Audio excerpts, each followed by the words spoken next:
ओम तत्पुरुषाय विद्महे महादेवाय धीमहि तन्नो रुद्रः प्रचोदयात्। हरे कृष्णा। आप सभी का दिन शुभ और मंगलमय हो। भगवान भोलेनाथ अपनी कृपा और आशीर्वाद आप सभी के ऊपर सदैव बनाए रखें। प्रिय भक्तों, सावन का महीना 24 दिन बीत चुका और आज हम सब 25वें दिन पहुंच गए हैं। 25वें दिन आप सब श्रावण महात्म्य के 25वें अध्याय को सुनेंगे। 25वें अध्याय में श्रावण अमावस्या को किए जाने वाले पिठोरी व्रत का वर्णन है। आप सभी भक्तों का आज की कथा में हार्दिक स्वागत है। भगवान भोलेनाथ का ध्यान करते हुए आप सब कथा को सुने। ईश्वर बोले, हे मुनि श्रेष्ठ, अब मैं उत्तम पिठोरी व्रत का वर्णन करूंगा। सभी संपदाओं को प्रदान करने वाला यह व्रत श्रावण मास की अमावस्या को होता है। जो यह घर है वह सभी वस्तु मात्र का अधिष्ठान है, इसलिए इसे पीठ कहा गया है और पूजन में वस्तु मात्र के समूह को आर कहते हैं। अतः हे मुनीश्वर, इस व्रत का नाम इसलिए पिठोर है। अब मैं उसकी विधि कहूँगा, सावधान होकर सुनिए। दीवार को ताम्र वर्ण, कृष्ण वर्ण अथवा श्वेत वर्ण धातु से पोतना चाहिए। अगर ताम्र वर्ण से पोता गया हो तो पीले रंग से, कृष्ण वर्ण से पोता गया हो तो श्वेत रंग से और श्वेत वर्ण से पोता गया हो तो कृष्ण वर्ण से चित्र बनाना चाहिए, अथवा श्वेत पीत से, लाल से, काले या हरे वर्ण से चित्र बनाएं। मध्य में पार्वती सहित शिव की मूर्ति अथवा शिवलिंग को बनाकर विस्तीर्ण दीवार पर संसार की अनेक चीजों का चित्र बनाएं। चतुशाला सहित रसोई घर, देवालय, शयन घर, 7 खजाने, स्त्रियों का अंतःपुर जो महलों तथा अट्टालिकाओं से सुशोभित तथा साल के वृक्षों से मंडित हो, चूने आदि दृढ़ता से बंधे पाषाणों तथा ईंटों से सुशोभित हो और उसमें विचित्र दरवाजे, छत तथा क्रीड़ा स्थान हो। इन सभी को चित्रित करें। बकरियां, गायें, भैंस, घोड़े, ऊंट, हाथी, चलने वाला रथ, अनेक प्रकार की सवारी,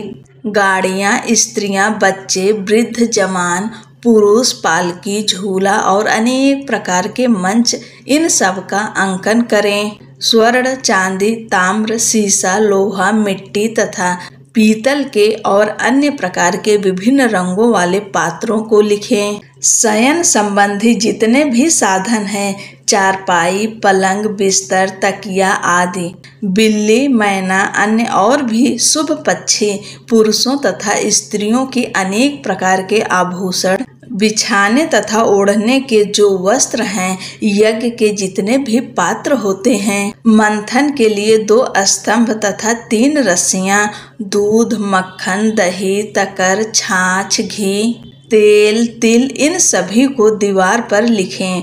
गेहूं, चावल, अरहर, जौ, मक्का, वार्ता, नल एक प्रकार का अन्न होता है।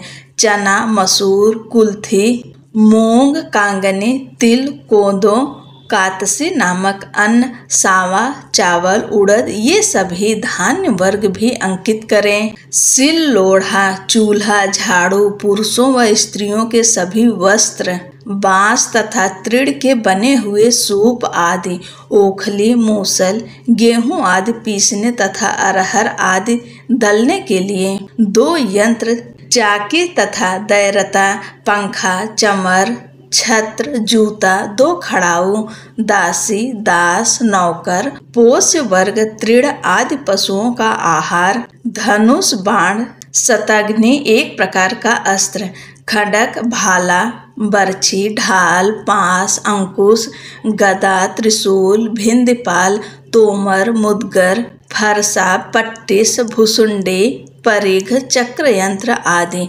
जल यंत्र, दवात, लेखनी, पुस्तक, सभी प्रकार के फल, छुरी, कैंची, अनेक प्रकार के पुष्प, बिल्व पत्र, तुलसी दल, मसाल, दीपक तथा दीवट आदि, उनके साधन, अनेक विध खाने योग्य शाक तथा पकवानों के जितने भी प्रकार हैं, उन सभी को लिखना है।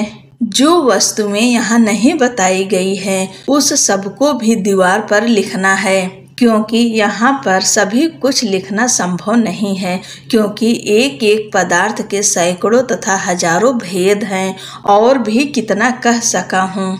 16 उपचारों से इन सभी का पूजन होना चाहिए।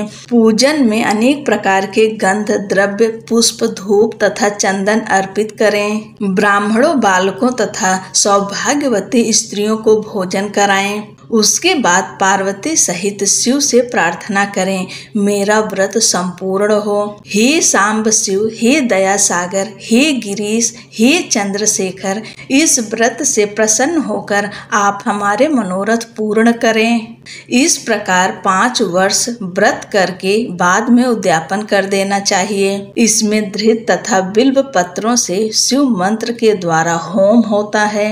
एक दिन अधिवासन करके सर्वप्रथम ग्रह होम करना चाहिए। आहुति की संख्या 1008 अथवा 108 होनी चाहिए। हे वत्स, उसके बाद आचार्य की पूजा करें और भूयसी दक्षिणा दें। इसके बाद व्यक्ति इष्ट बंधुजनों तथा कुटुंब के साथ स्वयं भोजन करें। ऐसा विधान किए जाने पर मनुष्य सभी कामनाओं को प्राप्त कर लेता है। इस लोक में जो जो वस्तुएं उसे परम अभिष्ट होती हैं, उन सभी को वह पा लेता है।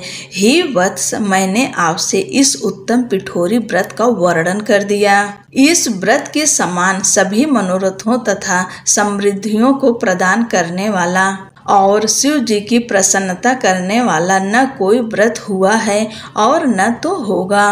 मनुष्य इस व्रत में दीवार पर जो जो वस्तु बनाता है उसको निश्चित रूप से पा लेता है। इस प्रकार श्री स्कंद पुराण के अंतर्गत ईश्वर सनत कुमार संवाद में श्रावण मास महात्म्य में अमावस्या में पिठोरी व्रत कथन नामक 25वां अध्याय पूर्ण हुआ। बोलो शंकर भगवान की जय, माता पार्वती की जय।